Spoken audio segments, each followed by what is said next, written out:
30 anos da Constituição Federal de 88 e a democracia, vicissitudes, riscos e perspectivas. E para compor a mesa, eu vou chamar o professor Filomeno Moraes.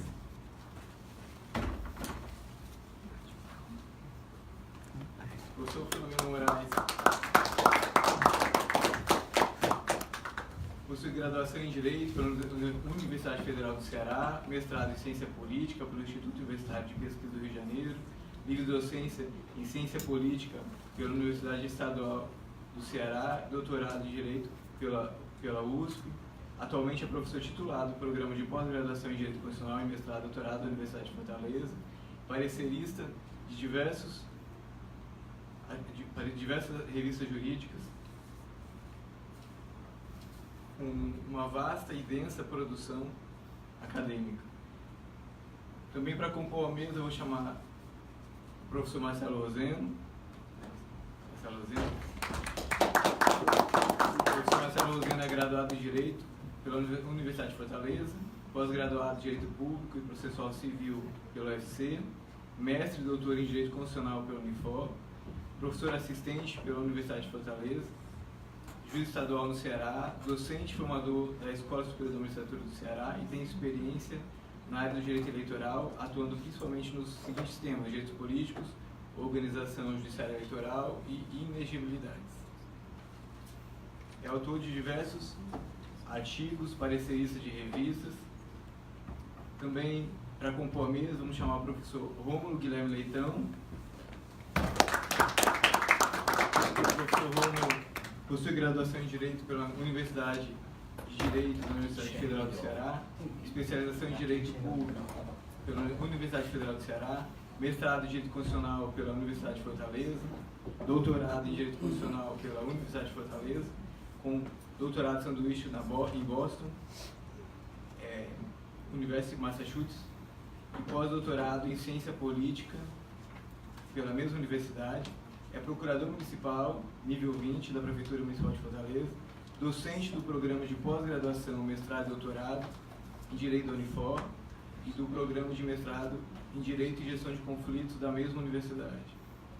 O professor Rômulo também tem diversos artigos científicos, participa, como os demais professores, de diversas bancas de doutorado, mestrado, e aqui nessa mesa nós temos uma peculiaridade que o professor Marcelo e o professor Rômulo, todos foram orientados pelo professor Filomeno nas suas teses de doutorado.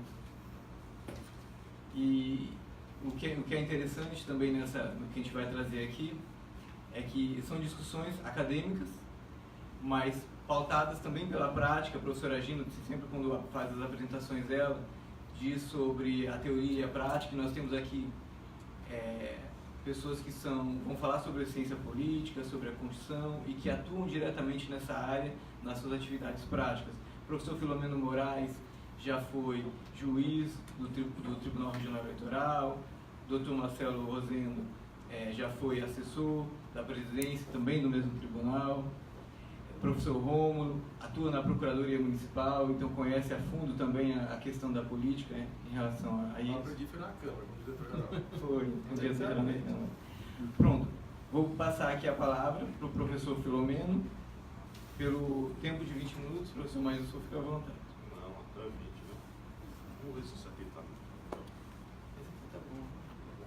Esses de... Tudo bem. Muito obrigado, Luciano. Boa tarde a todos e a todas.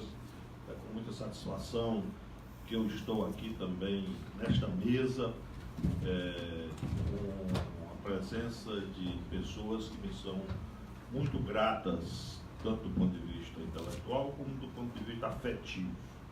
O Luciano disse que, por coincidência, a mesa é composta, além de mim, de pessoas que estão a mim ligadas academicamente, né? Mas a você, Luciano, está aqui não se aplica, mas aos dois outros já. Eles são muito, digamos, afetivos comigo durante a orientação, que eles nem precisam, é só mais uma formalidade. Mas, terminado o doutorado, eu gosto de dizer, nem cristãos são mártires. Porque o Divino Mestre dizia que ao discípulo basta que se iguale ao mestre. E ele já me ultrapassa aí em várias medidas e várias dimensões. Mas eu queria saudar a todos, é uma satisfação muito grande. E começar a falar aqui do meu assunto, né? Conforme a gente já explicou antes, o seminário é menos para o público e mais para a fixação da data, né? Da efeméride, e que está sendo aí transmitida e vai ficar de perpétua memória no YouTube, etc. Né? Mas é muita satisfação estar aqui com todos vocês, tá certo? Amigos, sobretudo. Constituição e a reforma política, né? O tema deste painel. O que é que eu direi? Eu tenho falado um pouco sobre reforma política. Um dia desses, alguém me perguntou o que é que eu gostava de reforma política. Eu disse, olha, eu estava fazendo uma autoanálise, uma autopsicanálise, e cheguei à conclusão que eu sou um indivíduo realmente preguiçoso. Eu estudo reforma política porque eu posso escrever um texto hoje, outro amanhã, e daqui a 3 anos mudar datas, e ele continua atual, né? Não precisa de muito esforço, porque eu já chamei num texto meu, invocando a figura. Opa, tudo bem? Meu colega procurador do Estado, Erlon Pinto, não é?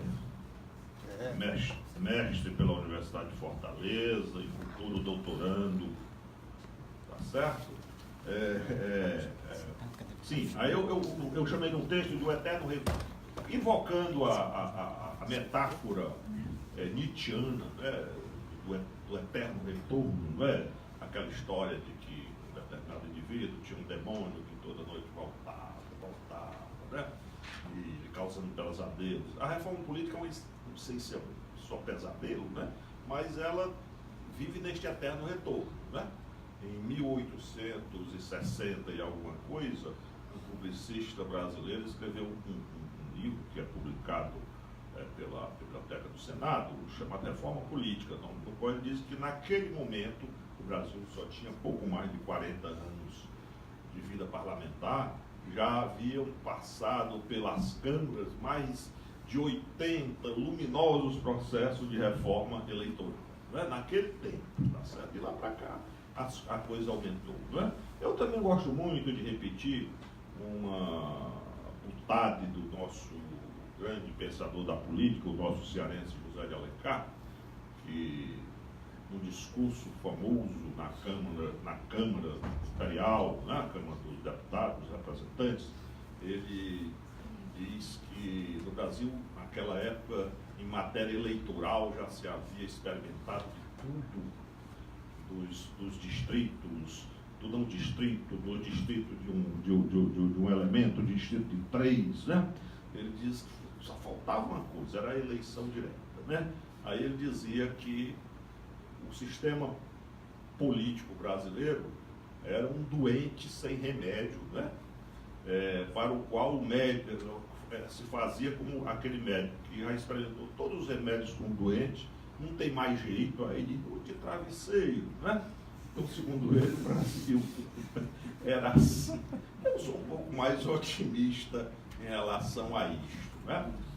Neste momento em que nós comemoramos o aniversário de 30 anos da Constituição Federal, para mim, a Constituição Federal é um monumento institucional do Brasil e que inaugurou o que nós poderíamos chamar o círculo mais virtuoso da nossa vida política e da nossa democracia, né? Nós nunca tivemos tanta democracia no Brasil como de 88 para cá. Esta democracia é falha, ela deixa a desejar? Deixa, mas é um período de maior afirmação democrática da nossa história, né? Não é à toa que a gente deve relembrar que nós passamos vários anos com o experimento do presidencialismo de coalizão, que, com todos os problemas que ele teve, foi um sucesso no quesito governabilidade. Nós, aqui eu vou falar perante o professor Rômulo, até já me enrubescendo, né? Porque a história dos partidos, né? Durante este período que eu acabei de citar, nós tivemos duas grandes tendências partidárias bem definidas, né? Uma à centro-esquerda e outra à centro-direita. E os partidos contribuíram enormemente para a mesma governabilidade. Nós, destes 30 anos, afirmamos uma democracia eleitoral realmente institucionalizada, né? Evidentemente que temos aí uma série de lacunas, né?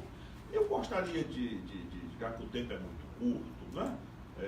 Dizer que, lembrar aqui um pouco dos pensadores que eu sempre retorno a ele, sempre aprendo com ele, que é Giovanni Sartori, italiano, né? Falecido há 2 anos, com 90 anos de idade, e autor de obras antológicas, entre as quais uma sobre partidos políticos, mas ele, analisando as constituições, ele dizia que uma constituição é, sobretudo, um documento da política.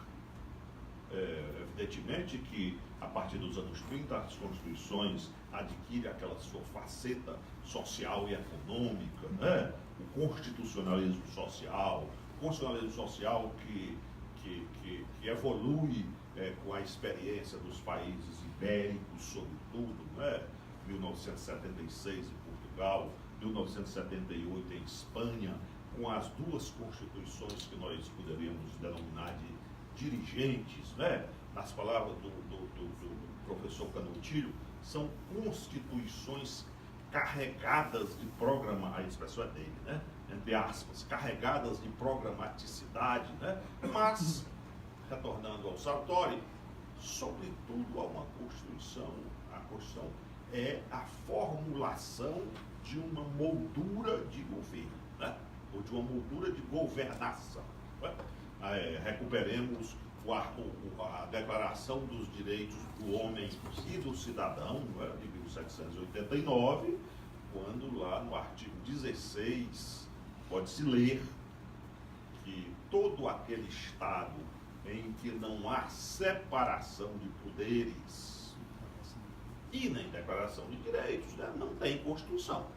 Então, é o seguinte, é sempre bom afirmar este aspecto da Constituição, e já que nós fizemos a Constituição de diversas tiras, né? A Constituição Econômica, a Constituição Financeira, a Constituição não sei o que mais lá, a Constituição dos Índios, a Constituição dos professores universitários, né? E a Constituição Política. Em relação à Constituição Política, eu estou, digamos, de novo trazendo aqui o professor Canutilho, né? Eu poderia trazer o Burke, mas eu vou dizer, o Flamengo está apoiando-se num autor profundamente conservador, eu vou apoiar no Canutilho, né? Que ninguém vai negar, pelo menos em um determinado momento, o grau de esquerda do professor Canutilho, né? Tá certo? Certamente, este pessoal que hoje está chegando ao poder do Brasil o colocaria naquele balaio do marxismo cultural, né? No mínimo, né? No mínimo, marxismo cultural, tá certo?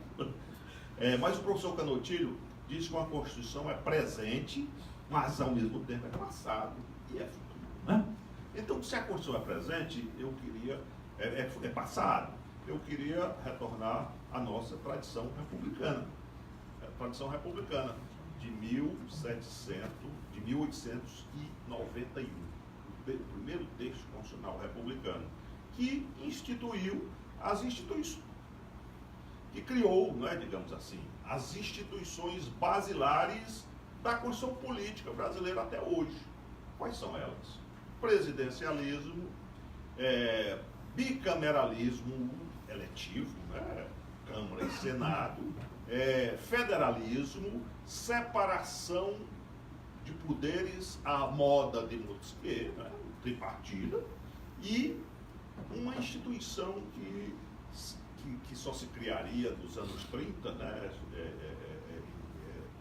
Primeiramente com o Código Eleitoral de 1932, depois inserida no primeiro texto constitucional de 34, que é o proporcionalismo. Estas são o que eu chamaria a coluna vertebral da institucionalidade política brasileira.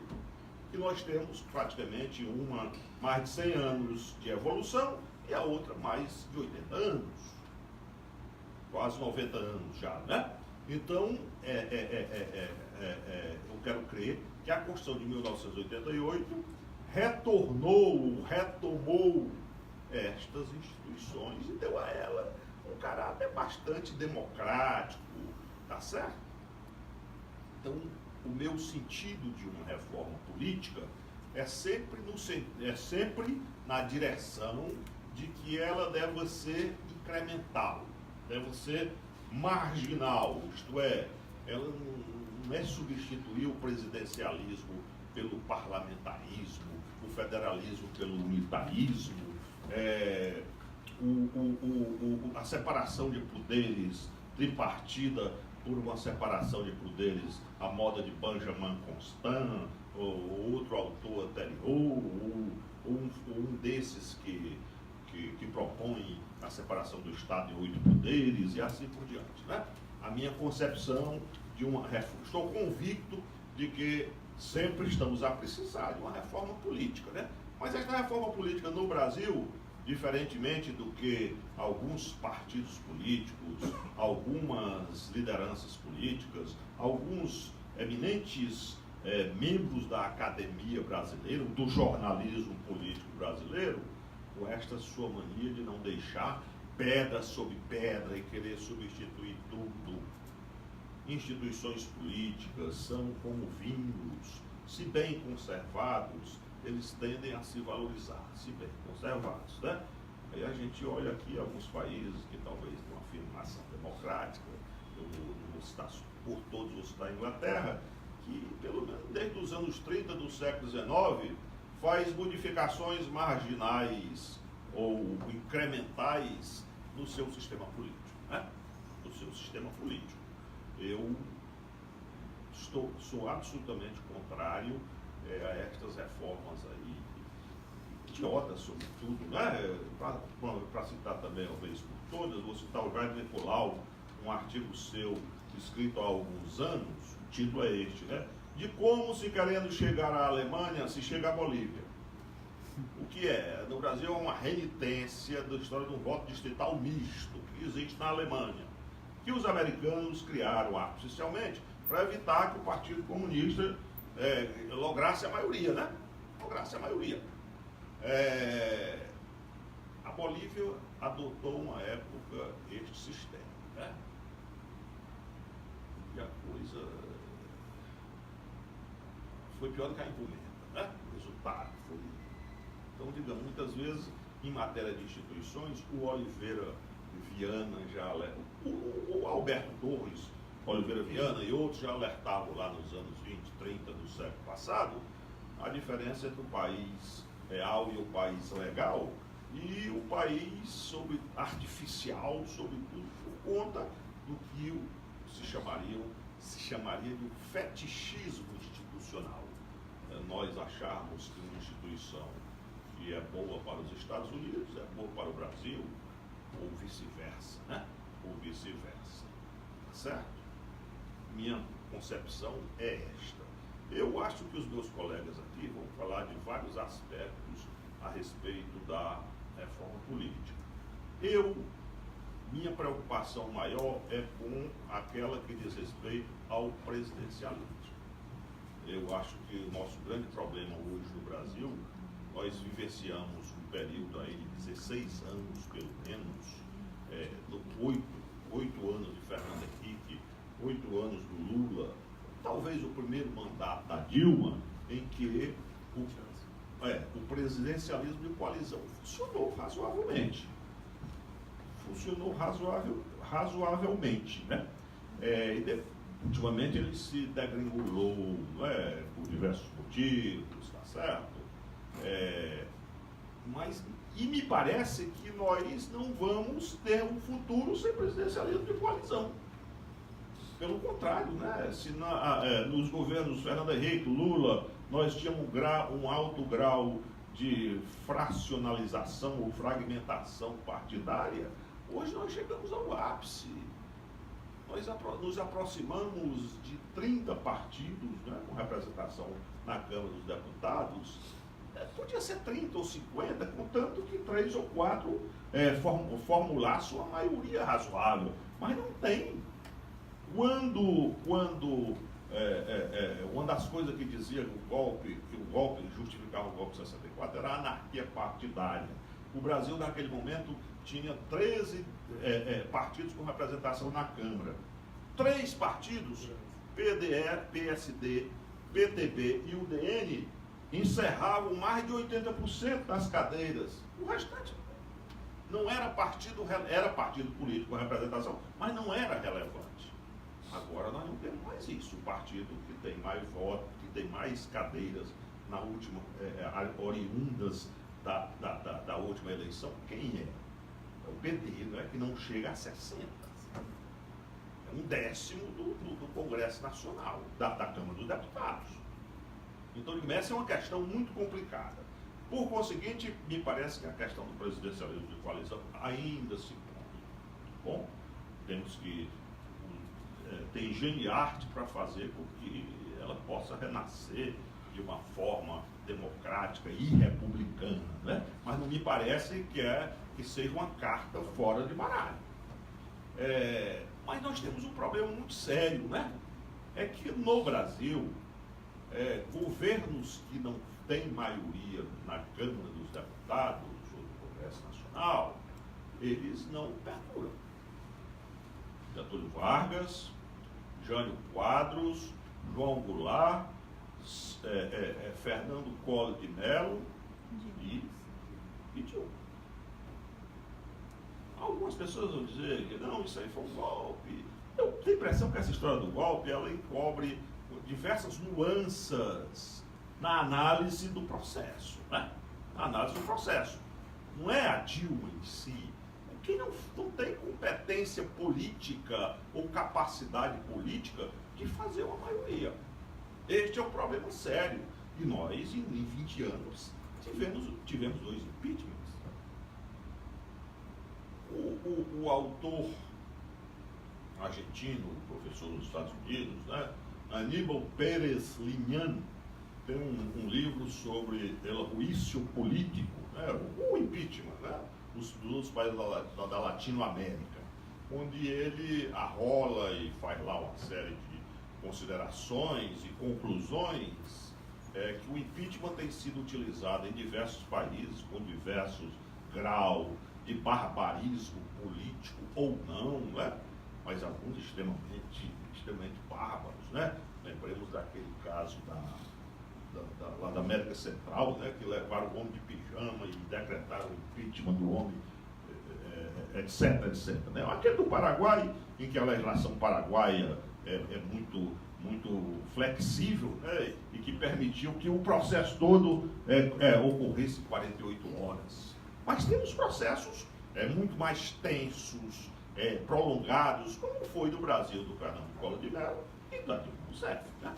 Então, digamos, o que é que nós vamos fazer para dirimir crises do presidencialismo? Nós temos que dar trato a bolas no sentido de criar instituições, né? O Sérgio Abranches, que é um estudioso maior do presidencialismo de coalizão, está achando que a instituição do recall poderia ser razoável, né? Eu também acho, eu não sei se... Combinar com os russos. Tem que combinar com os russos, né? E os russos aqui é um pessoal muito penitente, né? O russo aqui, em boa medida, é um eleitorado, né? Eleitorado aí que nos prega peças, para o bem e para o mal, né? Tá certo? Então, digamos, se tivesse que arrolar aqui a minha grande preocupação para uma reforma política em relação a... Eu manteria as linhas gerais da Constituição Política de 1988, que entronizou e enfatizou o princípio democrático político com rara felicidade, né? E ficaria pensando em modificações marginais. A minha maior preocupação é esta, em relação ao presidencialismo, né? Porque me parece que uma crise do presidencialismo, ela pode dar um grande grau de anarquia advindo do impeachment, ou levar o país a um dos mundos dos mais perversos, que é a chamada crise de paralisia decisória, né? Um conjunto de forças, mas nenhuma força capaz de levar adiante um projeto político, um projeto de governo, né? De resto, eu termino por aqui, acho que o meu tempo já está se escoando. Eu queria também ressaltar que eu sou um entusiasta da Constituição de 1988, mas neste momento eu vejo com muita preocupação a problemática política brasileira, né? Eu acho que nós estamos vivenciando, vou pedir aquele empréstimo, a expressão de Sigmund Freud, né? Nos seus livros, né? O mal-estar da civilização, e para afirmar que me parece que no Brasil, neste momento, nós vivemos um grande mal-estar da nossa civilização brasileira, e um mal-estar que se reflete, sobretudo, na democracia, né? Eu também participo do ponto de vista que na vida política nada está pronto e acabado, né? Tudo é o fazer. Recupero um pouco as palavras daquele poeta espanhol Antônio Machado, né, em relação ao caminho de Santiago, quando ele muito belamente diz: caminhante, não há caminho, o caminho se faz ao andar. E parece também que na democracia, na vida política, embora as coisas estejam com horizontes muito escuros, é sempre possível pensar no amanhecer, né? E o amanhecer depende, em grande medida, da nossa capacidade de fazê-lo, né? E termino mesmo agora com Marcos Weber, né, que diz que a política é como serrar tábuas duras, né? É preciso, entre outras coisas, paixão e perspectiva, né? Muito obrigado.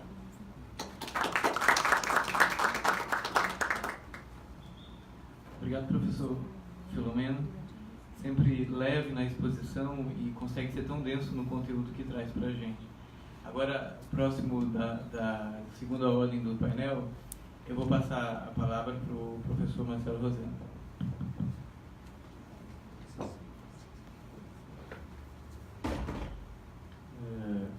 Cordial boa tarde a todas e todos. Eu queria dizer inicialmente da minha imensa satisfação de estar participando desse painel ao lado de pessoas com quem tenho profundo respeito intelectual e afetivo também, né? Pessoas que são da minha amizade. Queria render minhas homenagens ao professor Filomeno, dizer da minha admiração e toda a gratidão que eu tenho, porque, como disse o nosso presidente da mesa, o Luciano, nós temos... O professor Filomeno foi meu orientador no doutorado, mas também já havia sido no mestrado, então a nossa relação acadêmica é bastante longa e para mim é sempre uma satisfação ouvi-lo, ler os seus escritos, acompanhar a sua produção intelectual. E também o professor Rômulo Leitão, porque eu tenho muita admiração, profundo respeito, e importante que estejamos aqui debatendo aí na passagem dos 30 anos da Constituição, um tema tão importante como esse da reforma política, dos aspectos do sistema político. Quando o professor Filomeno me fez o convite para participar, me deu liberdade para abordar quaisquer temas dentro dessa vertente aí da reforma política.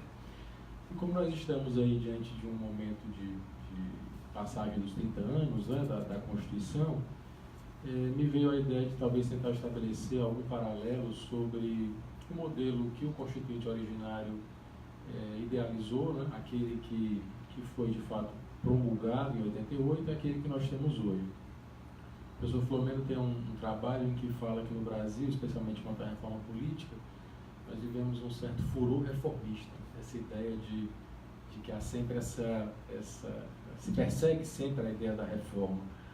E de fato ela é importante, de fato ela ocupa, né, os discursos políticos de todos, né? E a gente acabou de passar por um debate numa eleição presidencial em que todos os candidatos se reportavam sempre a reformas, mas sempre dizendo a principal reforma deve ser a reforma política, né? E nós já temos percebido isso ao longo do tempo. E há, portanto, esse furor reformista, se persegue uma reforma, mas analisando especificamente o delineamento do sistema político representativo que decorre da Constituição de 88, nós não tivemos mudanças muito significativas ao longo desses 30 anos. Essa é a verdade, pelo menos a minha percepção. Nós tivemos 2 emendas de revisão, né, especificamente no capítulo dos direitos políticos. Uma primeira emenda que mexeu no artigo 16 da Constituição, o princípio da anterioridade à lei eleitoral, para esclarecer e de fato talvez aí esclarecer alguma dúvida, alguma controvérsia sobre a incidência do princípio da anterioridade. Eu lembro que o princípio da anterioridade é aquele que diz que a lei que altera o processo eleitoral entra em vigor na data em que é publicada, mas não se aplica às eleições que ocorram até 1 ano da sua vigência. Nós tivemos, portanto, uma primeira emenda de revisão. Em 94, uma segunda emenda de revisão, que alterou o artigo 14, parágrafo 9º, que é aquele que estabelece os valores que podem fundar o estabelecimento das inelegibilidades. Essa emenda de revisão, a emenda número 4, ela tentou, em alguma medida, convalidar a lei das inelegibilidades. As nossas constituições anteriores, no momento em que cometiam ao legislador complementar a possibilidade de estabelecer inelegibilidades, elas falavam de alguns valores que poderiam fundar essa atividade, né? Falavam de probidade, falavam de abuso de poder econômico, abuso do poder político e falavam de moralidade. Ainda sob a égide da Constituição de 67 já se falava de moralidade como um dos valores que poderia fundar o estabelecimento de inelegibilidades. A Constituição, na sua redação original, diz que as inelegibilidades só poderiam estar fundadas em abuso do poder político e abuso do poder econômico. Não falou de moralidade e não falou de probidade. A Constituição foi promulgada em 88, a lei das inelegibilidades é de 90, e a lei das inelegibilidades, como ela repetiu em boa medida as nossas leis anteriores, acabou contemplando hipóteses de inelegibilidade que tinham fundamento em moralidade e probidade, embora a Constituição não falasse mais delas. E a gente pode citar inelegibilidade por decorrência de condenação criminal, nitidamente uma inelegibilidade que toma como fundamento a moralidade para o exercício do mandato. Quem comete crime é condenado, não pode se candidatar. E a inelegibilidade, que talvez seja a mais comum, que é a da desaprovação de contas públicas e que nitidamente protege a probidade administrativa. Se emendou, portanto, a Constituição para incluir esses 2 valores, probidade e moralidade, e nós tivemos, portanto, 2 emendas nesse primeiro momento. Aí nós tivemos aí, de fato, uma mudança significativa com a emenda 16, que é a emenda da reeleição, né? Se muda o parâmetro até então em vigor, que era um mandato de 5 anos sem reeleição, se encurta o mandato para um período de 4 anos, com direito a uma reeleição apenas para um período imediatamente subsequente. Essa talvez seja a primeira mudança mais significativa que nós temos do modelo político que foi, o modelo do sistema político que foi consagrado em 88. Nós, então, passamos aí alguns anos sem nenhuma mudança significativa, até que em 2006 vem a emenda 52, que é aquela que trata da verticalização das coligações, né?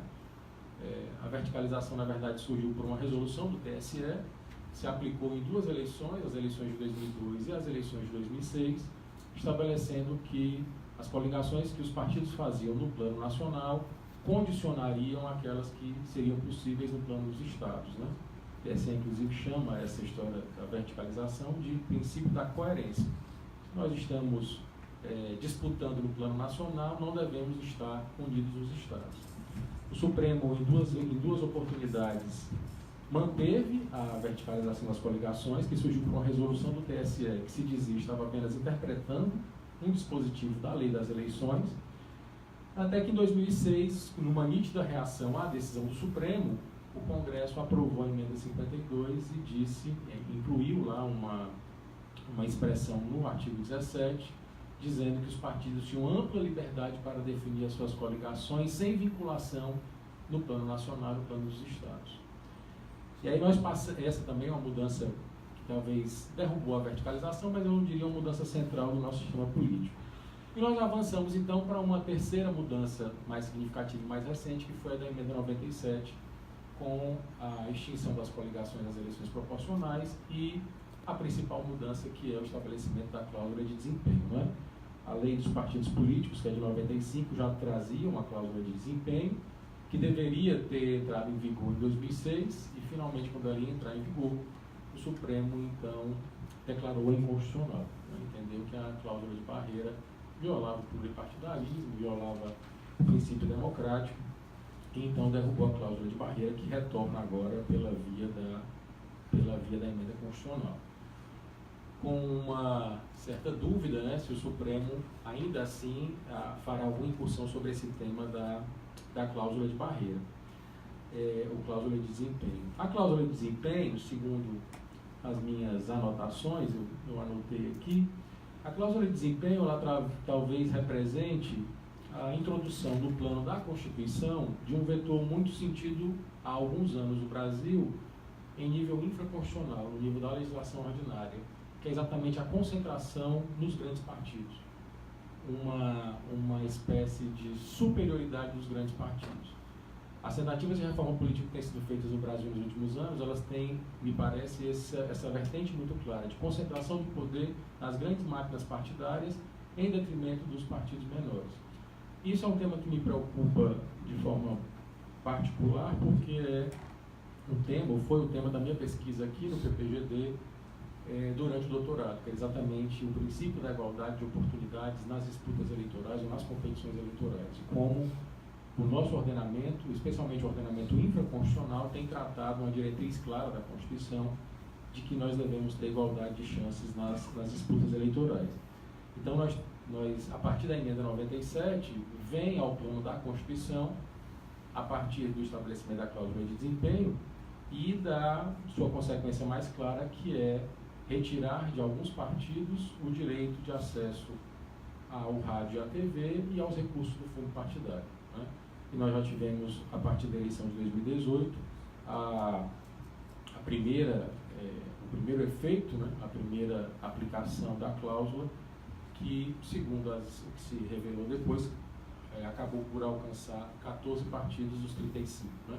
14 partidos, então, não atingiram o desempenho mínimo, que seria de 1,5% dos votos para a Câmara dos Deputados em todo o país, em pelo menos um terço dos estados, ou então ter eleito pelo menos 9 deputados federais em pelo menos um terço dos estados. Então, 14 dos 35, a partir de agora, se não caminharem para as fusões, né, para as junções, como nós temos já visto aí no noticiário, acabam ficando sem a possibilidade de acesso ao direito de antena, ao rádio e à TV e ao fundo partidário. Se no plano constitucional nós, então, tivemos mudanças talvez mais significativas nesses dois momentos, com a emenda da reeleição e agora com a emenda 97, no plano infraconstitucional nós tivemos, a partir de várias tentativas de reforma política, mudanças muito seguidas, né? Mudanças muito frequentes, especialmente da nossa legislação eleitoral. Talvez o exemplo que simbolize mais essa dificuldade do Congresso de encaminhar mudanças profundas no sistema político e que envolvem mudar a Constituição tenha sido a última, talvez, se a gente puder considerar, a última tentativa mais forte de reforma política, que foi feita em 2015, né? Eu recordo a todos que em 2015 nós tínhamos ainda à frente, na presidência da Câmara dos Deputados, o deputado Eduardo Cunha. E, inclusive, a reforma política de 2015 ficou muito conhecida como a reforma política do Eduardo Cunha, né? Em razão de todas pouco antes de ser preso, e em razão de os malabarismos interpretativos, né? Derrotas em determinadas votações e depois novas deliberações no dia seguinte, e tudo aquilo que se construiu. E por que é que eu falo dessa tentativa de reforma? Porque aí me parece muito claramente que essa dificuldade aparece, né?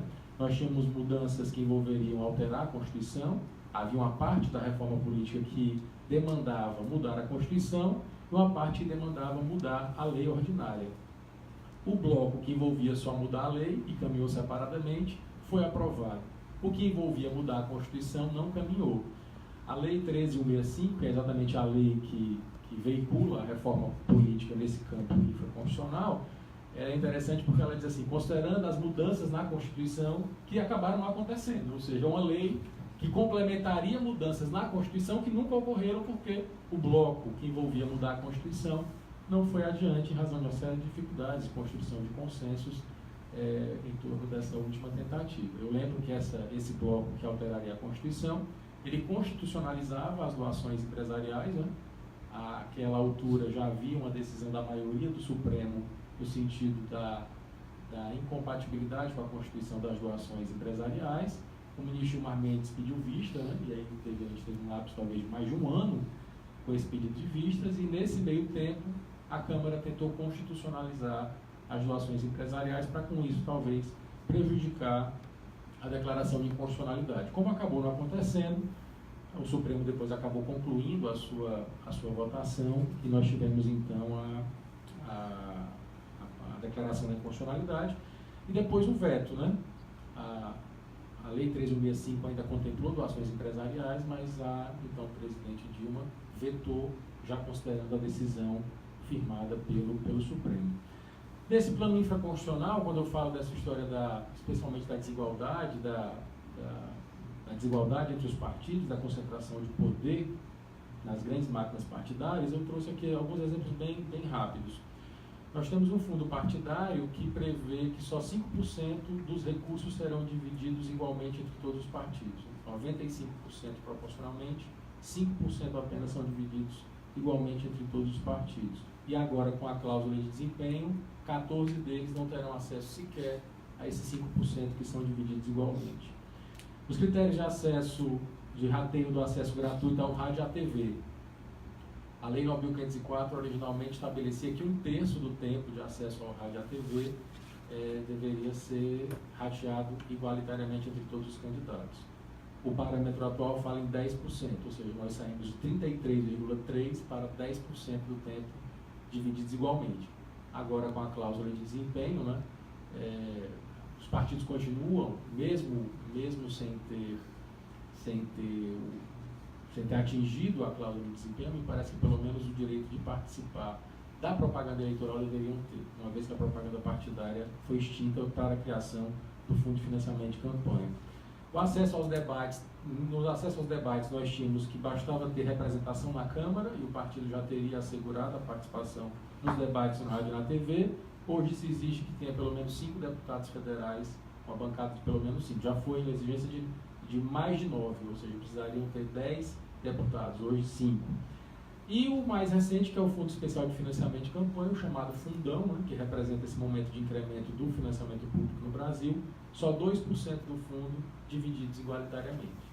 Ou seja, as normas elas acabam refletindo muito claramente que as maiorias políticas, as maiorias estabelecidas no Congresso, elas sufocam de fato o direito das minorias. Mesmo com todo esse quadro de fragmentação partidária, ao qual o professor Flamengo se reportou, me preocupa muito que num modelo constitucional que contempla igualdade de chances nas disputas eleitorais, nós tenhamos um arcabouço normativo infraconstitucional que se distancie tão claramente desses parâmetros e que não tenha sido objeto ainda de uma manifestação do Supremo no sentido de declarar essa inconstitucionalidade.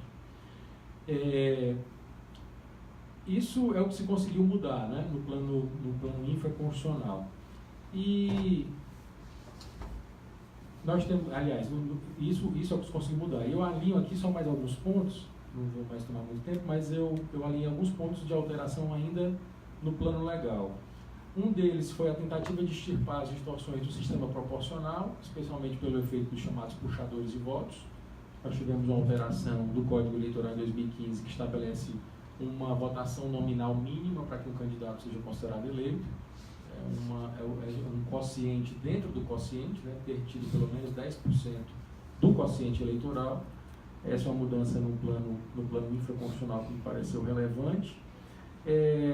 O veto às doações às pessoas jurídicas, né, eu já falei aqui, com o surgimento mais recentemente de alguns fatos que me parecem bastante relevantes.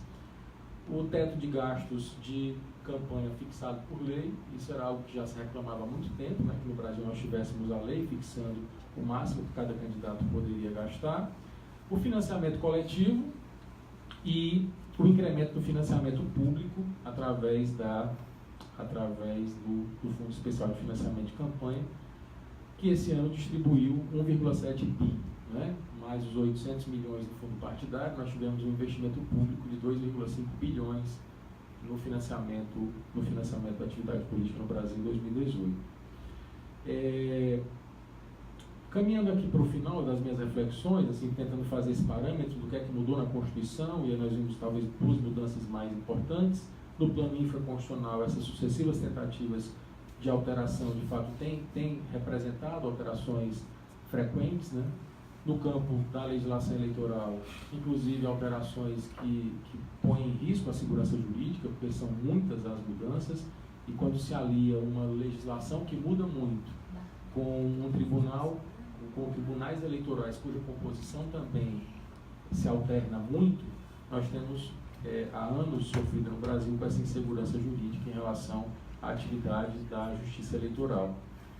Essas tentativas de reforma política, elas não enfrentam alguns problemas que me parecem bastante centrais e que povoam aqui as minhas preocupações, e vou trazê-las aqui à reflexão de todos.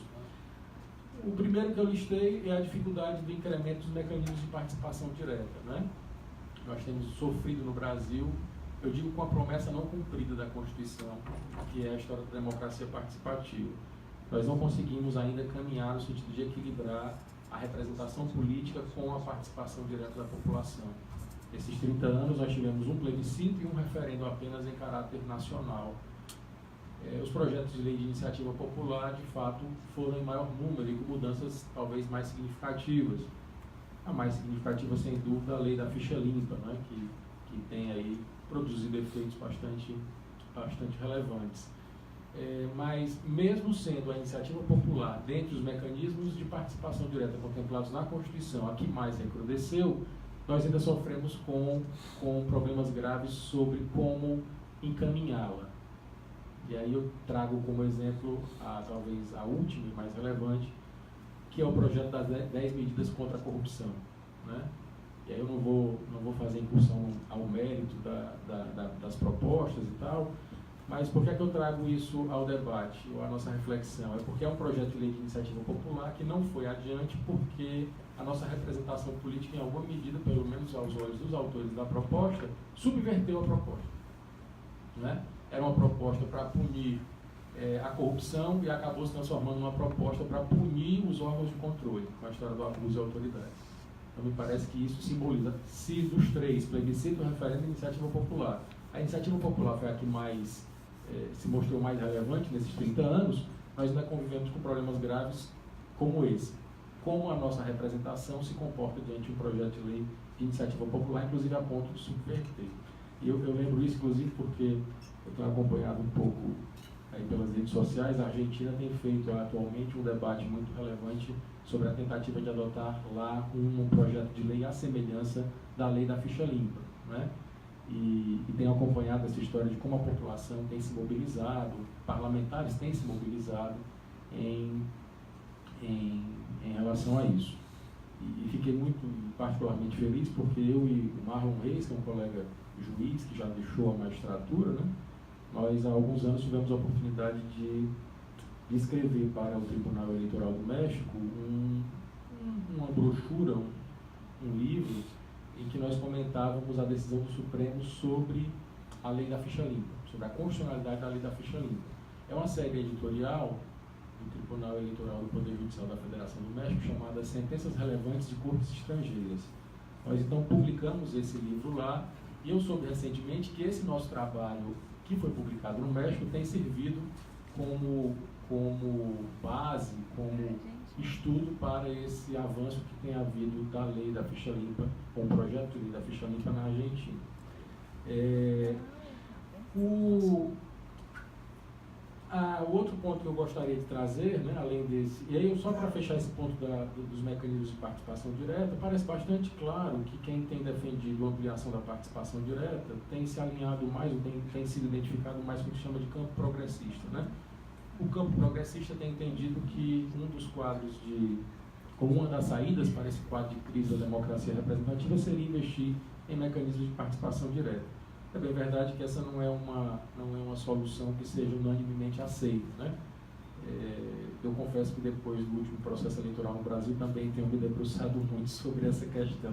Tenho tentado rever as minhas bases sobre essa história de aumentar a participação direta, porque, quer dizer, bom, vamos adiante. O outro ponto que eu traria é sobre a questão da ampliação do sufrágio. Eu também tenho trabalhado um pouco as minhas pesquisas em relação a essa questão da ampliação da participação política, né? E aí eu citaria talvez 3 pontos fundamentais que me parecem importantes sobre essa história da participação das minorias e a ampliação do sufrágio. Nós temos uma das maiores democracias em números absolutos do mundo, né? Somos mais de 150 milhões de eleitores, mas ainda temos sofrido com a falta de acesso, com a subrepresentação de determinados grupos. Nós avançamos muito significativamente em relação ao grupo das pessoas com deficiência. O Estatuto da Pessoa com Deficiência, chamada Lei Brasileira de Inclusão, representou um avanço muito significativo da participação política das pessoas com deficiência. Participação no acesso à disputa, inclusive, né? Acesso à participação, embora ainda não um avanço significativo em número de cadeiras conquistadas, em direitos assegurados, mas me parece muito relevante que o Brasil tenha internalizado os preceitos da Convenção de Nova York sobre os direitos das pessoas com deficiência e então contemplar uma legislação que é de fato vanguardista, que é de fato no sentido de garantir a acessibilidade. A subrepresentação das mulheres continua sendo um problema bastante grave, né? Nós tivemos um aumento agora na última eleição de 10% para 15% na representação feminina. A próxima legislatura representará esse aumento de 15%, especialmente na Câmara, mas ainda convivemos, mesmo com todas as ações afirmativas, cotas eleitorais de gênero, publicidade institucional da justiça eleitoral e outras medidas que têm sido adotadas, como reserva de tempo no rádio e na TV, reserva mínima de investimentos do fundo partidário. Uma medida muito importante que foi tomada esse ano pelo TSE, que é que os partidos deveriam destinar pelo menos 30% dos recursos do fundo eleitoral para candidaturas femininas, né? O TSE entendeu que, do mesmo jeito que nós temos 30% de cotas eleitorais de gênero, os partidos devem investir pelo menos 30% do que recebem do fundão nas candidaturas femininas. Uma ação afirmativa muito, muito importante que foi tomada pelo TSE.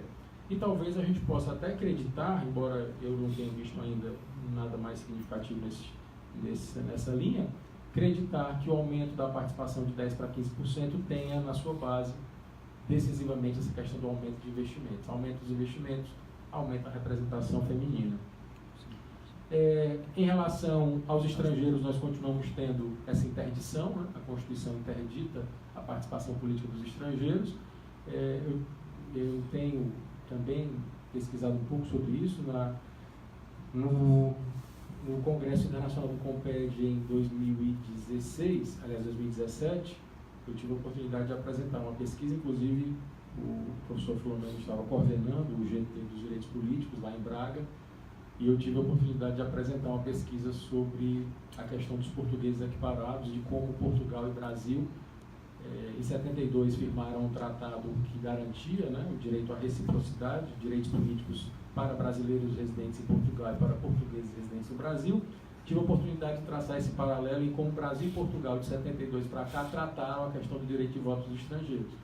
E a conclusão era mais ou menos essa, que Portugal avançou, como na verdade todos os países da comunidade europeia, enquanto o Brasil não avançou no sentido de garantir participação política dos estrangeiros. E o terceiro e último ponto, eu já vou encerrar, sobre esse, talvez um dos problemas do sistema político representativo, e também é um que me veio à reflexão, é a questão de como atua o nosso sistema de controle das eleições, né? e essa última eleição demarca muito essa necessidade que nós temos de ter um controle mais efetivo, especialmente atento à realidade de hoje, que é a realidade da propaganda nas redes, né? Até que eu me reporto basicamente a como as fake news, como a utilização de mecanismos de condução da opinião pública e do eleitorado através das redes podem alterar o resultado eleitoral, né? A partir disso que nós temos visto de captação de preferências políticas de usuários da internet para gerar determinados conteúdos que são direcionados exatamente para que a pessoa possa ser mais facilmente captada através de disparos de mensagens via WhatsApp. E tudo isso que nós temos visto, a Justiça Eleitoral já sabia que era um grande desafio, mesmo antes da eleição. Isso acabou se revelando num nível bastante significativo. Nós avançamos muito em relação à fidedignidade dos resultados, né? Inclusive em meio a todas essas dúvidas aí que foram colocadas na Justiça Eleitoral e que parecem fazer parte desse ideário, né, que se firma no mundo, esse ideário conservador. Há alguns dias eu estava lendo esse livro Como as Democracias Morrem, ou Como Morrem as Democracias, do Arthur do Steven Levitsky, né, e Ziblatt, o outro autor. Quase orientador do professor Romulo. Pois é. Ele negou a orientação lá. Foi, e ele... Mas negou porque tinha 12 orientantes. 12 orientando. E há lá, né, assim, não sei se todos leram, se alguns já leram, há lá uma espécie de receituário que esses governos autoritários seguem, né, que esses candidatos seguem. E aí quando você começa a ler, e ele é escrito muito em cima da experiência do Donald Trump, você começa a perceber que é uma cartilha que foi rigorosamente seguida, pelo menos aqui no Brasil. E um dos pontos que ele coloca é exatamente esse, colocar em dúvida os resultados eleitorais. Dizer assim, bingo, né? Esse aí.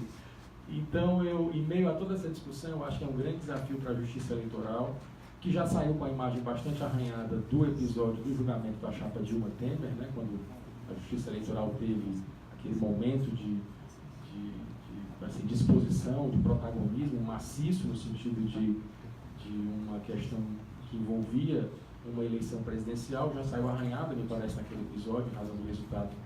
Não pelo fato da população ter lido o resultado como um resultado ruim, mas sim pelos fundamentos que foram adotados. A análise talvez seja mais nesse plano. Então me preocupa muito, né, que numa democracia que não privilegia os instrumentos de participação direta, que é essencialmente ou quase exclusivamente representativa, que nós tenhamos dificuldades claras de exercer esse controle do processo eleitoral, especialmente numa quadra que nos direciona para entender que a campanha daqui para frente é essencialmente nas redes, né? Os métodos ostensivos estão cada vez mais em desuso, alguns deles inclusive extirpados definitivamente da legislação, né? Já não se utiliza mais pintura em muro, já não se utiliza praticamente carro de som, então a coisa vai caminhando mais nesse sentido. Eu acho que a gente tem que estar preparado para os desafios que virão. Rapidamente, de forma talvez desalinhada, foi isso que eu rascunhei aqui para trazer a nossa reflexão. Espero que sejam úteis esses argumentos para o debate que a gente está travando. Agradeço muito aqui ao professor Filomeno pela lembrança do meu nome, é sempre uma satisfação poder contribuir. Estou ansioso para ouvir o professor Romulo, que certamente vai trazer muitas reflexões. Agradeço aqui a gentileza e a galhardia do Luciano também, como são costumeiros. Muito obrigado a todos. Obrigado, professor Marcelo.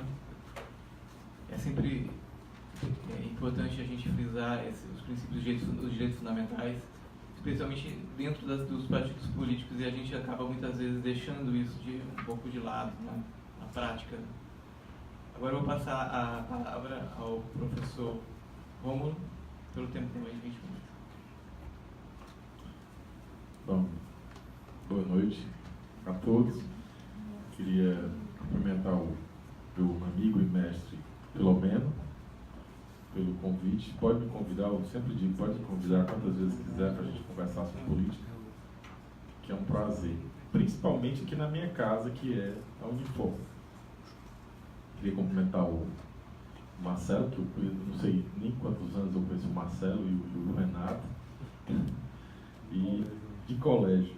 E o Luciano, que agora que eu me lembrei que você é promotor, né? A gente tem ação que fica brigando ele de um lado e outro do outro. Agora que eu me lembrei que era ele. Mas é só adversário. É uma coincidência muito grande estar aqui em razão dos temas que os meus dois colegas de bancada acabam de falar.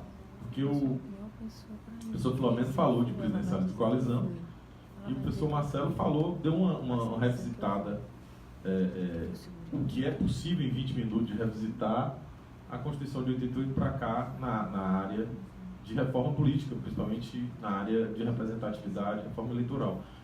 E eu vou falar desses dois temas. Os dois temas que eu trouxe para cá são exatamente presidencialismo de coalizão e um pouco do que o professor Marcelo acaba de falar, mas no caso agora vai ficar mais fácil, porque eu vou só, em relação à primeira parte, que é essa revisitação, eu vou só tocar em alguns pontos. Essa questão da reforma política, eu tive com o professor Filomeno agora um mês e meio, num evento que também é muito bom, que foi a Semana do Direito, aqui na Unifor, que o pessoal da graduação nos chamou para falar, uma banca com a professora Zaneí, o professor Filomeno, e eu me lembro que eu peguei na hora lá e coloquei no Google reforma política.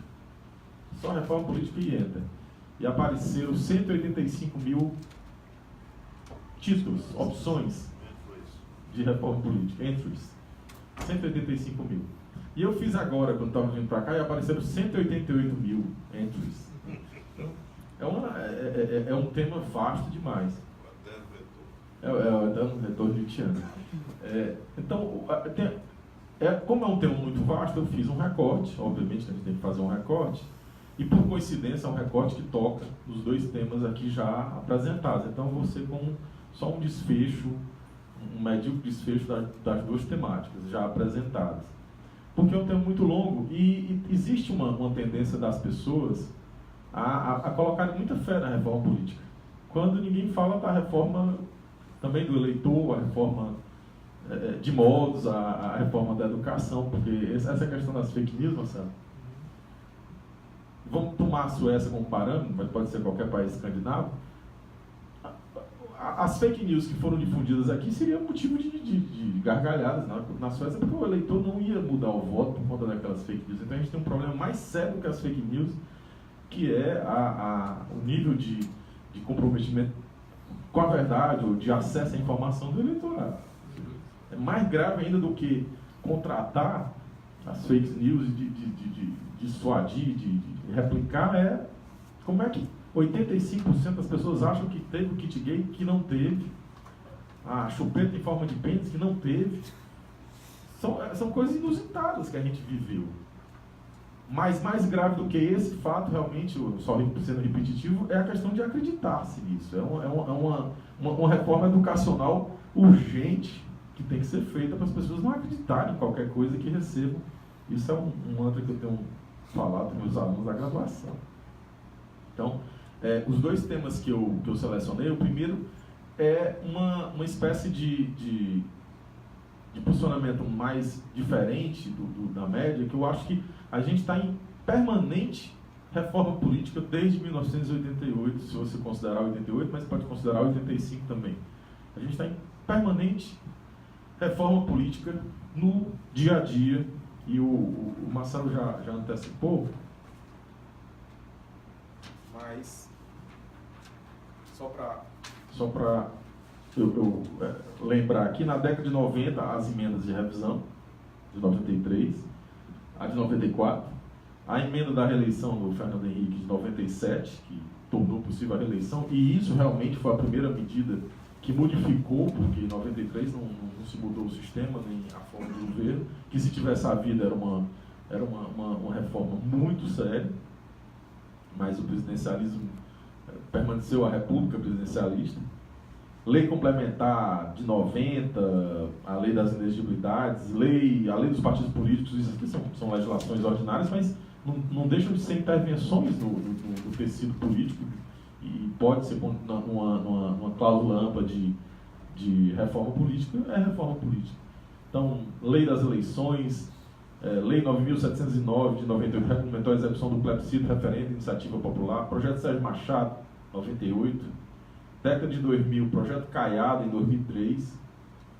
Lei 12.034 de 2009 alterou o dispositivo do Código Eleitoral, da Lei dos Partidos, da Lei das Eleições. E vai, década de 2010, projeto Vacareza, em 2013, que não conseguiu, mas propunha-se a mudar muita coisa. Reforma política em 2015, projeto Eduardo Cunha. Então, uma série de reformas, a gente está em permanente reforma política. Algumas mais relevantes, outras menos, algumas avançam, outras recuam. Essa questão, eu só queria destacar desse ponto, a questão da verticalização, que é uma obsessão brasileira, a cláusula de barreira, não é verticalização, a cláusula de barreira é uma obsessão. Eu fiz um levantamento uma vez para um artigo de revista, desde os 50 anos do golpe, não o movimento 64, os 50 anos, que a quantidade de vezes que se tentou incluir cláusulas de desempenho, e essas cláusulas nunca, com exceção da época do bipartidarismo artificial do regime militar, elas nunca foram implementadas. Essa aqui, se a gente imaginar todas essas questões que estão postas nessa de hoje, o Supremo já disse claramente que aquele Supremo que tinha ainda essa dúvida, disse claramente que eram inconstitucionais porque criavam partido de primeira e segunda categoria, de primeira e segunda classe. Acredito que dessa vez o Supremo vai deixar passar. Pela composição que a gente acompanha, não vai haver nenhuma dificuldade, mas se você analisar os acórdãos daquela época, está lá tudo claro em relação à cláusula de desempenho, limitar propaganda, limitar fundo partidário, limitar uma série de coisas. O Supremo já se manifestou sobre tudo isso de forma clara mesmo, cristalina e bem coerente. Então, você imaginar um partido como o PCdoB deixar de existir ou ter que se coligar. Já sei, o PSOL, o PCdoB, o PSOL agora já se coligou com o Pátria Livre para... PCdoB. O PCdoB já se coligou com um partido Pátria Livre para... Ou seja, é um negócio inimaginável. Sem falar na questão de esterilização de votos. Ou seja, quando você faz uma cláusula dessa e retira alguns partidos como o PCdoB e outros partidos, é claro que tem uma penca de partidos que não tem um cartório de tráfico de minutos, a gente sabe tudo disso, mas eu tenho um dado que eu não trouxe dessa vez, porque eu não ia falar disso especificamente, mas se aplicada a cláusula de desempenho numa eleição, se eu não me engano foi em 2010, aos partidos pequenos, excluir desses votos desses partidos pequenos, dava o eleitoral da Argentina. Aqui no Brasil, a quantidade de votos que não seria contado, esterilizado, que é o termo, dava o eleitorado da Argentina. Me perdoe, eu não sabia se é 2010 ou 2014, mas foi agora, talvez 2010, se a cláusula tivesse sido aplicada.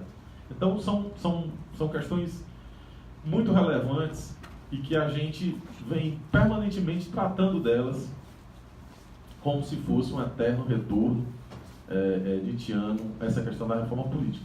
Então, essa questão, como o professor Marcelo muito bem colocou, eu deixo de lado agora, porque ele já fez uma análise muito mais percussiente, e passo para o segundo ponto, que é a parte final do que o professor Filomeno falou, que é a questão do presidencialismo de coalizão. Em relação a essa última eleição, eu achei até bom, porque todos nós erramos muito feio. Muito feio. Eu não vi ninguém da área de ciência política, direito político, imaginando o cenário que o povo decidiu. Ninguém. Não vi ninguém. A não ser um eleitor, não eleitor ou analista político, há um ano atrás não previa. Vai quando começar a campanha eleitoral, ele acaba. Vai voltar a polarização de 94 para cá, a PSDB e PT não houve a polarização, tem uma série de questões. Então a capacidade de previsibilidade do cientista político brasileiro está perto de zero.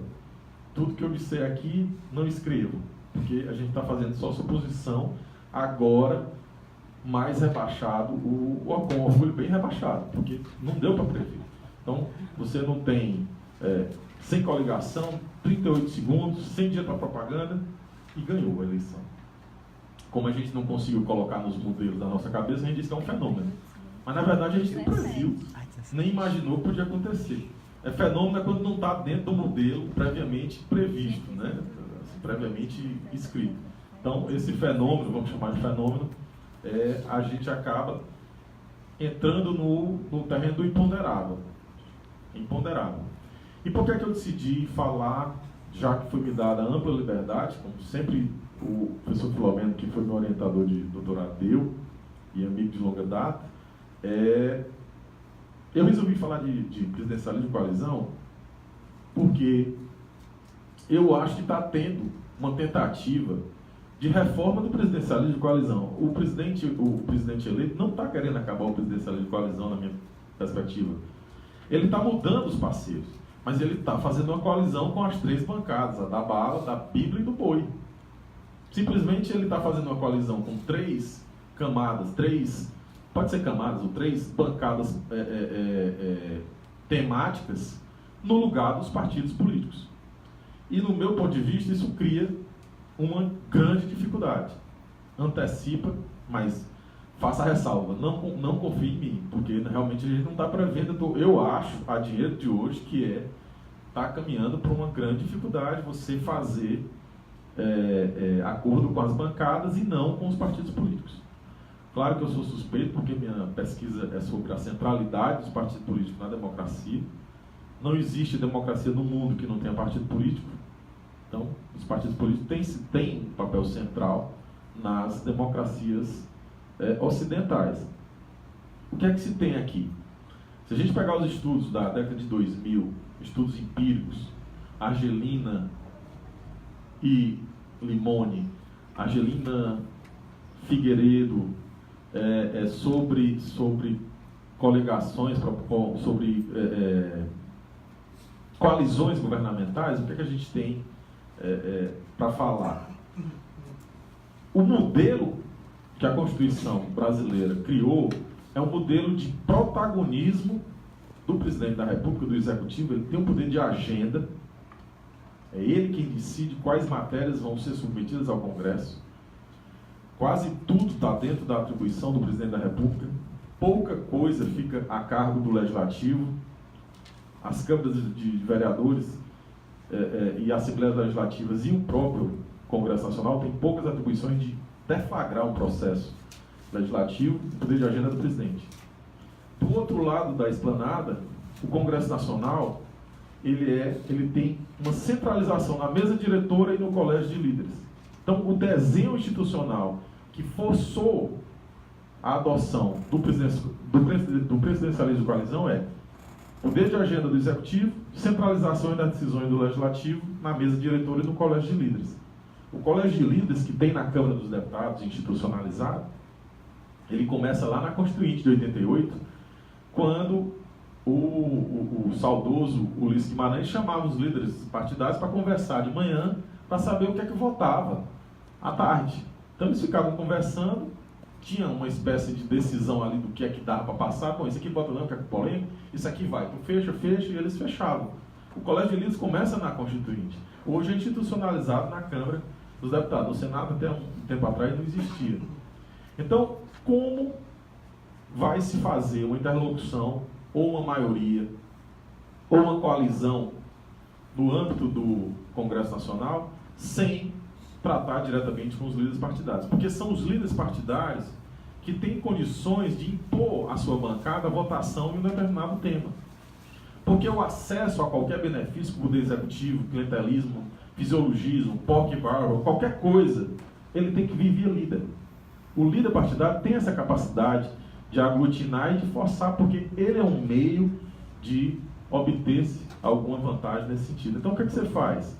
Você tem uma moldura institucional preparada para isso e simplesmente agora relega-se isso a um segundo plano com uma justificativa mais eleitoral. Vamos negar a política, vamos negar tudo que está aí, apesar de eu estar aí há 28 anos, e vamos fazer de outro jeito. A gente vai tratar das bancadas.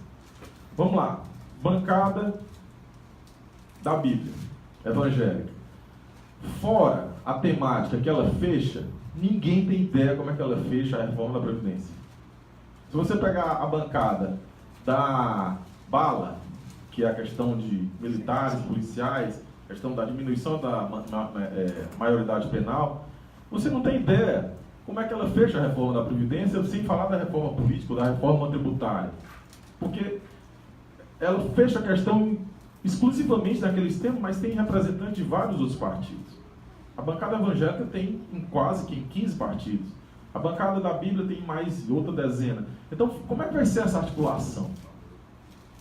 Como é que vai ser? Não, a Bíblia evangélica é a mesma, mas e são divididas em vários partidos. Então, não tem previsibilidade. Se você falar de reforma tributária, todo mundo sabe como vão votar todos os deputados do DEM. Você sabe como vão votar todos os deputados do PSOL. Aí começa a dificuldade no centro-direita e centro-esquerda, mas você tem uma perspectiva. Agora, uma bancada absolutamente heterogênea, para você fechar uma questão, uma coalizão. E vejam que a coalizão, pressupõe uma coalizão na eleição, que não houve, ele sai só, é fenômeno. Uma coalizão para fechar o governo, que ele não procurou os líderes partidários, já fechou o governo sem os líderes, e precisa depois transformar esse dois, essa coalizão de governo, essa formação de governo, numa coalizão para funcionar, que é o mais difícil, é colocar essa coalizão para andar dentro desse Titanic, ou desse barco, que seja. Então, eu vejo com muita dificuldade como é que essa articulação entre o Congresso e o Executivo vai se dar quando você, dentro de um modelo institucional que garante esse poder de agenda para o presidente e uma centralização dos líderes na Câmara, como é que vai se dar essa relação sem ser com os partidos? Ah, mas isso aí é positivo. Eu não estou discutindo aqui o que é positivo ou negativo, eu estou dizendo a vida como ela é. A realidade é esta. O dado posto concreto é que para você conseguir 340 votos no Congresso, você precisa fazer uma coalizão governamental. Você não consegue. Ah, mas eu vou para o Twitter e vou jogar a população contra o Congresso. Eu não acho uma boa ideia. Se a ideia for essa, pior ainda. Vai governar diretamente, se é um Congresso, o professor Filomeno já falou, o quinteto, a Grécia aí, de Getúlio até Dilma, que se deram mal com o Congresso. Suicídio, morte, impeachment, golpe, tem tudo. Ah, agora o presidente eleito vai ignorar o Congresso Nacional, vai ficar com a bancada que não tem como você fazer a conta, porque isso todo dia na vida real é o líder do governo, que esse é medíocre, o líder do governo fazendo conta, um a um, ligando para cada um, para fechar uma votação. Eu digo uma votação comum, não é de 340 votos, 308, porque 308 pressupõe que tem 340 para ter a traição, a desistência, perder o avião, tem que ter uma margem de segurança. Por que eu estou falando 340? Que é a margem de 308 para as reformas. Das 10 medidas do ministro, do superministro, agora não tem mais ministro, do superministro da Economia, 9 precisam do Congresso. Das 10, tem uma reportagem, um levantamento perfeito hoje na Folha, das 10, 9 precisam do Congresso. Como é que vai se dar essa interlocução com a bancada? Um dos senadores mais bem votados do Brasil, Major Olímpio, do PSL, é flagrantemente contra a reforma da Previdência, porque ele defende os interesses corporativos da Polícia Militar de São Paulo. Ele é da bancada da bala, a favor da menoridade, bota com 12 anos ele vota, a maioridade penal. Mas essa ele não fez. Eu estou dando um exemplo do Major Olímpio para ver a dificuldade que vai ser. Não é torcer contra não, é a dificuldade dentro do modelo que está aí. Então, não vejo o presidente eleito tentando acabar com o presidencialismo de coalizão ao não dialogar com os partidos. Ah, não, mas vai se encontrar agora semana que vem. Sem nem mais uma vaga no Ministério, sem mais capacidade de aglutinar uma força por conta desse apoio legislativo, vai ser formal, o encontro vai ser para inglês ver. Então, a dificuldade que eu trago aqui é que ele optou por fazer um presidencial de coalizão, continuar, mas a coalizão não mais com partidos, e sim com bancadas. Se já era difícil com partidos, com líderes partidários, com capacidade de impor a vontade aos seus liderados, que dirá com uma bancada heterogênea, dividida por temáticas, dividida em vários outros partidos. Então essa é uma questão que eu, como é muito cedo, eu estou colocando para a gente discutir como vai se dar certo. Eu não sei se a gente vai ter tempo para discutir, mas é uma questão que eu eu estou pagando para ver como vai ser feito esse relacionamento. Então, como o Marcelo me ajudou falando o que eu ia falar antes, e o Filomeno deixou a deixa do presidencialismo de coalizão, que era o que eu queria falar, eu encerro aqui me colocando à disposição de todos. Muito obrigado. Obrigado, professor. Obrigado, professor Rômulo. Queria registrar a presença do professor Martoni. O professor Filomeno sempre com a sua sabedoria de montar a mesa de uma forma que fluiu os assuntos, trouxe a questão do presidencialismo de coalizão, o professor Marcelo trazendo as questões dos partidos políticos e as questões dos princípios fundamentais em relação aos partidos, o professor Rômulo fechando dessa forma também tão interessante, trazendo a questão da cultura, realmente do cidadão, do eleitor. Me lembrei até do Norbert Elias no processo civilizatório, né? E agora nós vamos passar para os debates. Temos aí mais, acho que uns 20 minutos. Se alguém tiver alguma pergunta, algum questionamento, ou até entre a mesa mesmo.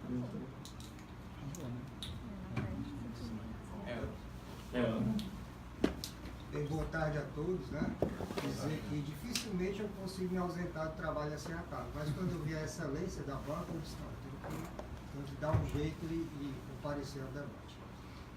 Mas assim, eu tenho uma grande inquietação em relação à questão da crise da representação, que até eu acho que, dos ilustres debatedores, eu acho que o Marcelo foi o que mais pontuou a respeito do assunto, e aí eu vou pedir venha, que é o meu orientador, meu mestre Filomeno, e vou me dirigir a ele.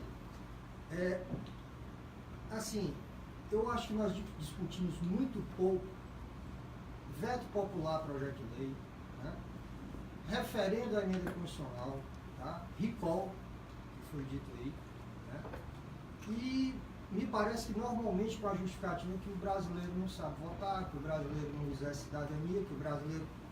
Mas assim, como nós chegaremos a esse patamar se realmente há um alijamento do povo em relação ao poder?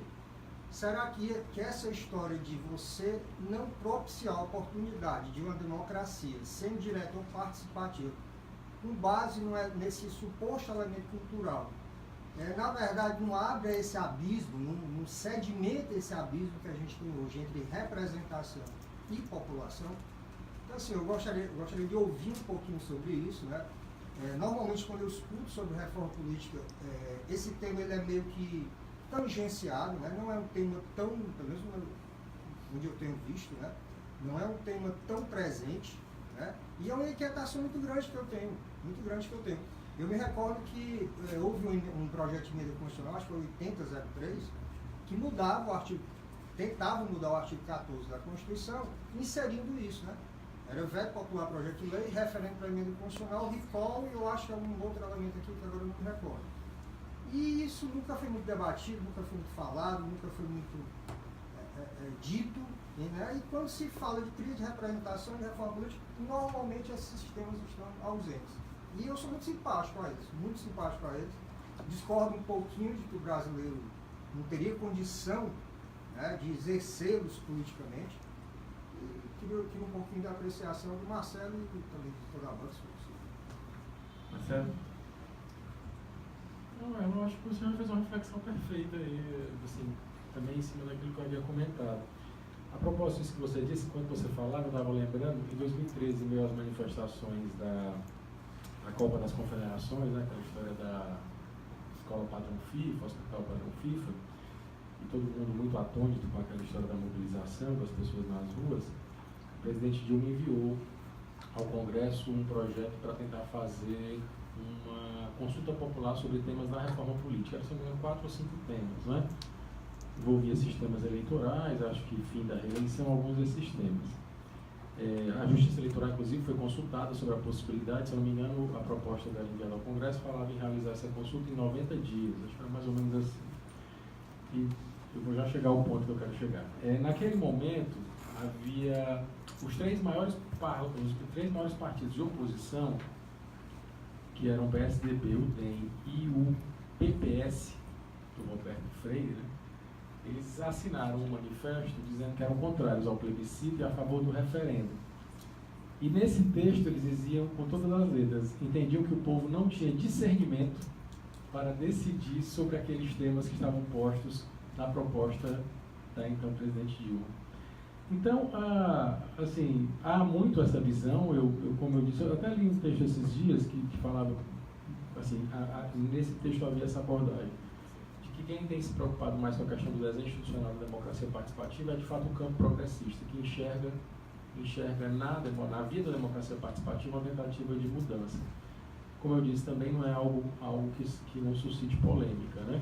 Acho que o paradoxo de Rousseau, do Vanderlei Guilherme dos Santos, é isso que trata dessa questão, desse enfrentamento, dessa antítese. A gente tem visto, né, e aí eu trago isso também para a sua reflexão, já que você se preocupa com esse tema, em que medida a gente pode considerar que essas mobilizações pró-impeachment representaram algum tipo de avanço em termos de mobilização popular? Esse é um ponto que alguns cientistas políticos têm levantado, né? A gente viu muita gente na rua pró-impeachment, né? E a Avenida Paulista ocupada, milhões de pessoas. Em que medida isso representou algum tipo de ganho no sentido de avançar em termos de aumentar a participação popular?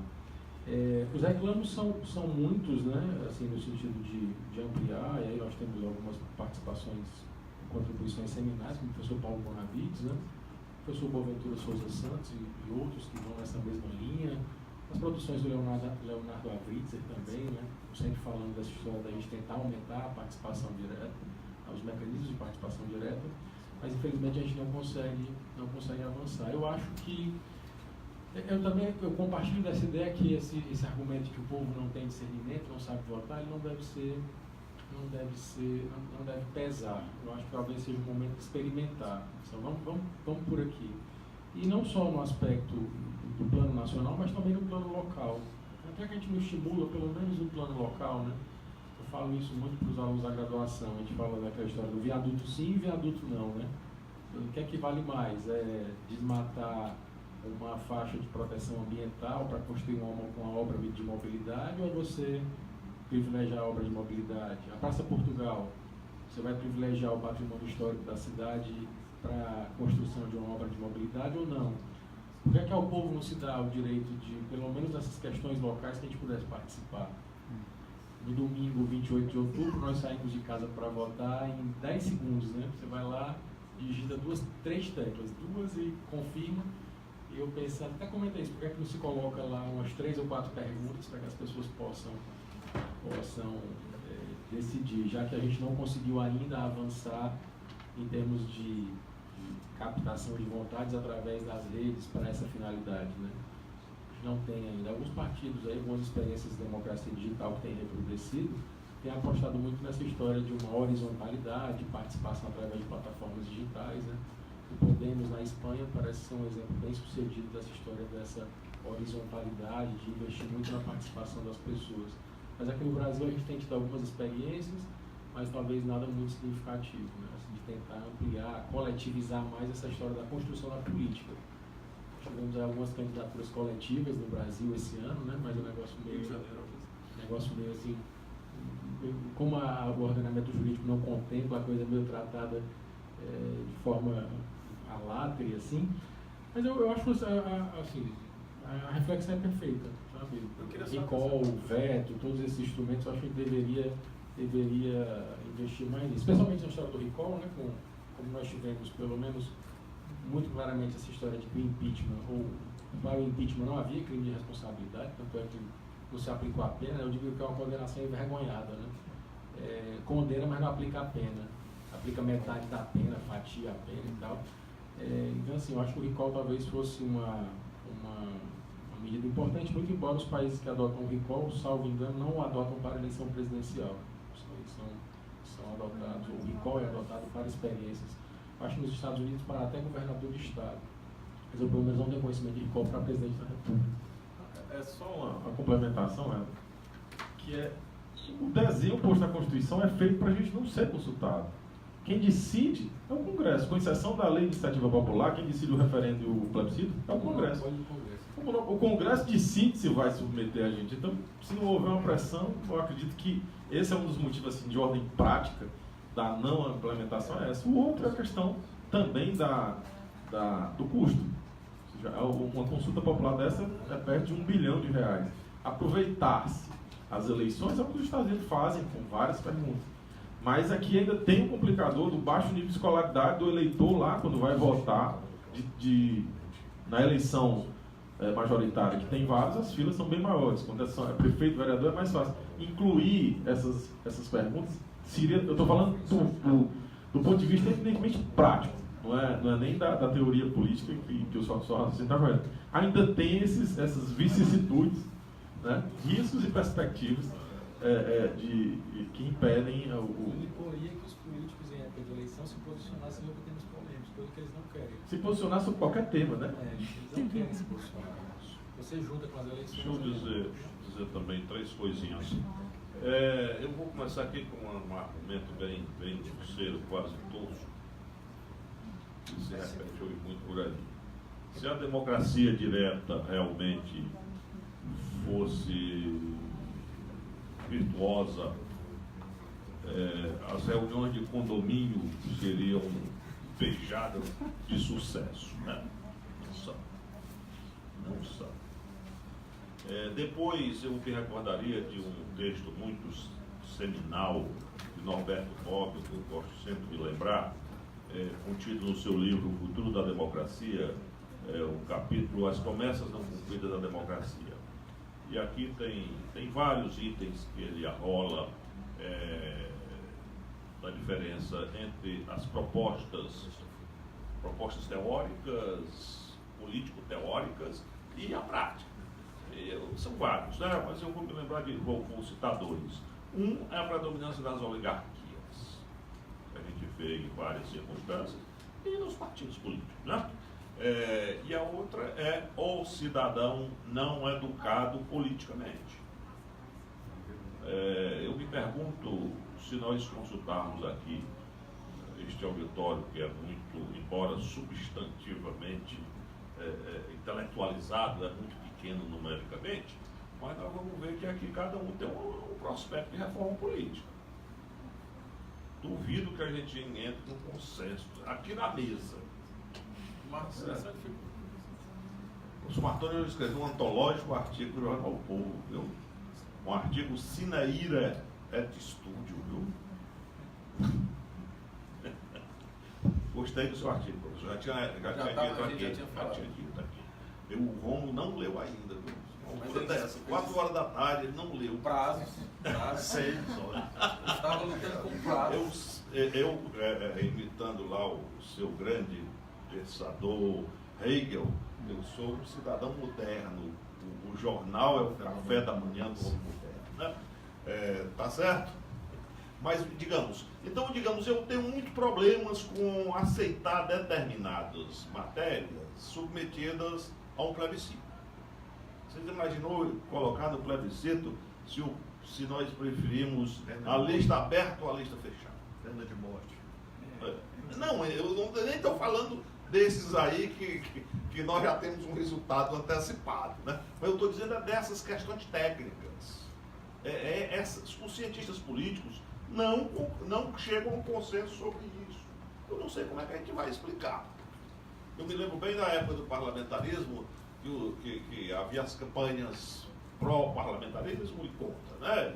E o presidencialismo. E foram feitas pesquisas e o eleitorado não acreditava nos políticos. Não tinha credibilidade que os políticos falavam. Então vamos colocar os juristas, cientistas políticos e outras entidades para falar. O povo não entendia. Então, nós temos como falou aqui, nós temos que levar em conta o real, né? Do real. Eu tenho a impressão, talvez até por um referendo, tudo bem, mas o plebiscito, determinadas questões não são questões técnicas, são questões cheias de nuances, cheias de complicações, algumas das quais são verdadeiramente, como dizia o velho Marx, né, em relação ao capital, são dotadas de astúcias metafísicas e ardis teológicos, né? Tá certo? Então, digamos, eu acho que nós evitaríamos esforços com muito mais resultado se nós centrássemos nossas atenções na melhoria das questões da representação política, que vive uma crise muito grande em todo o mundo e uma crise muito mais complicada no Brasil, por vários motivos, né? Infelizmente. O Romulo falou aqui da função integradora dos partidos, que as bancadas não têm, né? Eu vou para a bancada da bala, mas a bancada da bala não tem uma perspectiva sobre a Previdência, e muito menos uma perspectiva sobre as funções do Supremo Tribunal Federal, tá certo? O partido teria mais condição de fazê-lo, né? Então, digamos, me parece que ainda a representação, ela está moribunda, né? Mas é um caráter moribundo que deve durar ainda alguns séculos como sendo funcional. Eu gostaria muito de discutir esta questão com vocês, mas não tem tempo. Essa questão que você colocou é só um que eu me veio à cabeça. A gente insiste na função representativa do partido, mas o partido tem outras funções. A representativa, pelo menos por hora, acabou. Com o Bolsonaro acabou. Porque ele se elegeu por rede social, com um discurso sem apoio, sem coligação e sem tempo. Essa função representativa, eu não imagino mais ninguém dizendo, está com problemas, dizer, eu vou procurar um líder partidário para resolver o meu problema. Ele tem internet, ele tem associações, ele tem um monte de outras saídas. Acabou o partido? Não. Ele nunca teve tão forte a função de representação dentro do parlamento, a função governativa, de fazer maioria, de assumir ministérios, eu estou falando normalmente, né? Agora a gente está vendo esse movimento com as bancadas. Que hoje eu almocei com um político antigo e perguntei o que você está achando dessas bancadas. Recua em março. Em março ele recua. Ou seja, em março ele vai ter que sentar com os partidos e possivelmente vai ter que compor. Essa foi uma visão que eu não vou colocar março. Eu acredito que o primeiro ano dê para segurar, mas... Criar juízo ou não? Criar juízo ou não. É uma alternativa, né? E em relação... Bom, a gente vai derivar aqui. Temos mais uma questão. Ainda tem o tempo? Tem. Eu gostaria de fazer uma pergunta para o professor Filomeno, mas se estende a toda a banca, se quiser, mas professor, especialmente. Professor, o senhor falou, citou Canutilho e entre outros autores, sobre a Constituição. A Constituição como determinante da governança política.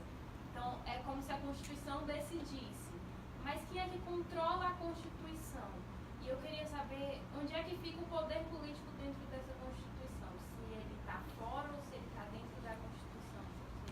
Como é que fica a representatividade dos partidos políticos no jogo de poder? Aí a sua pergunta é uma questão de muita complexidade, né? Mas o que é que se entende pela Constituição? As Constituições são mecanismos para controlar o poder, fundamentalmente, né, advindas no momento da emergência, do liberalismo político, né, e, sobretudo, tinham em mente o controle do poder absolutista. Né. O artigo 16 da Declaração, no meu modo de ver, define muito bem, deu um conceito mínimo de Constituição. Né.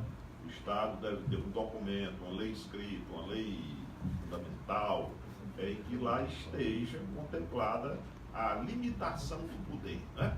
Ou a separação dos poderes, e mais a declaração de direitos, certo? Isso é a Constituição. Então, digamos, as Constituições são principalmente, fundamentalmente, primeiramente, documentos para organizar e controlar o poder, né?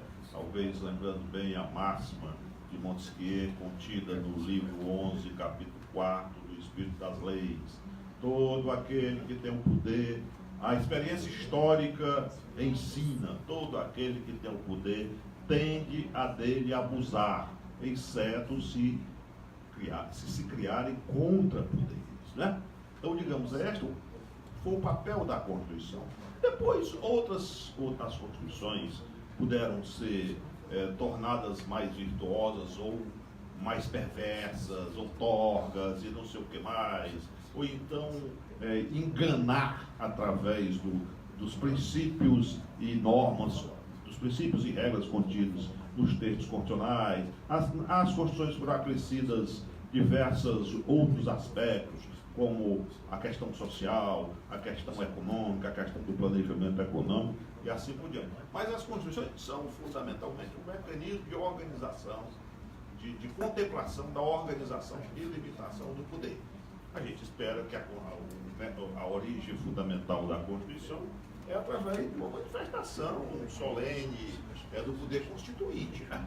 Do poder constituinte, não como o general Hamilton Mourão quer, né? Reunir um grupo de notáveis e dizer, não, a melhor Constituição é essa. Tem muita gente no âmbito jurídico, até da academia brasileira, concorde com esse ponto de vista, viu, do general. Não vamos pensar que o general está isolado, não. Agora, isso é simplesmente um atentado contra um aspecto muito importante da civilização, foi que a capacidade para juridicizar o poder e, por conseguinte, limitar o poder, tá certo? Me parece que é isso. Aí depois entra a questão dos partidos, esta aí já é outra coisa, né? Os pais fundadores da teoria constitucional não pensavam em partidos, né?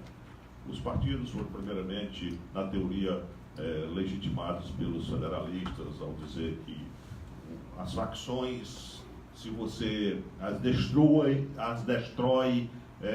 acaba com a liberdade, tem que ter mecanismos. Depois o Burke vai dizer que o partido é uma coisa, e o século XX, o professor Romo já demonstrou bem aqui, não existe democracia sem partido político, né? Sem partido político, de modo que essa tentativa do poder eleito recentemente no Brasil de simplesmente dizer que vai governar sem partidos, ela é muito complicada, né?